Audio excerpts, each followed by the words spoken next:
God is not a braggart. Bragging is something ego does in order to protect itself. God needs no protection. God has no ego. When Jesus was in the wilderness, the devil tempted him numerous times to invoke the power of God. Jesus said unto him, "It is written again, thou shalt not tempt the Lord thy God." And what is temptation but a weakening of ego to give in to the hopes and fears of this world? Having no ego, God is thus utterly humble.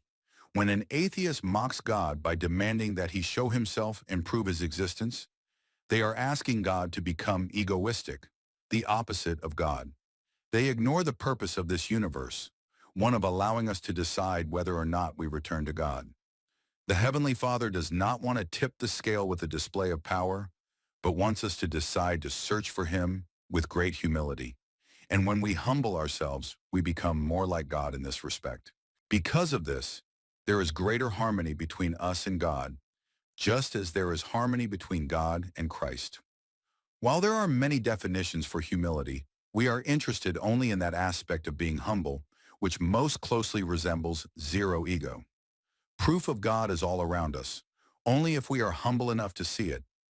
Most people are so certain of their own beliefs that they have stopped looking for new evidence. That is the darkness of certainty or hubris.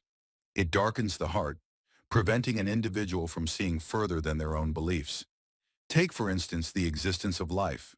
The steps taken to create the right kinds of sugars, proteins, lipids, and nucleic acids, all in the same hostile environment and at the right quantities, positions, and orientations, is a task which random nature cannot accomplish.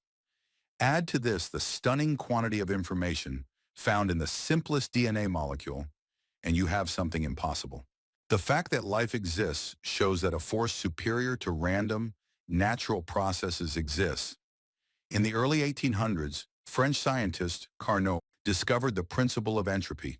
This tells us that random processes lead to chaos and destruction. You won't find wind and earthquakes creating cities, walls, and highways, and nature cannot create the level of organization we call life. While lightning or meteoric collision can result in added complexity to existing chemicals, the result is a chaotic soup in which time-sensitive proteins, lipids, and nucleic acids would decay within hours, not within the countless trillions of years required by chance to stumble upon life. God is the great organizer, and there is more evidence of God's existence. The very nature of physical reality, with carefully balanced settings for things like the gravitational constant, the speed of light, the ratio of masses between electrons and protons, and dozens more such settings. If any of these had been off by 10%, life could not exist. Talking about humility is difficult. Even acknowledging the times we have been humble becomes problematic, for then pride swells up and destroys the humility we admire so much.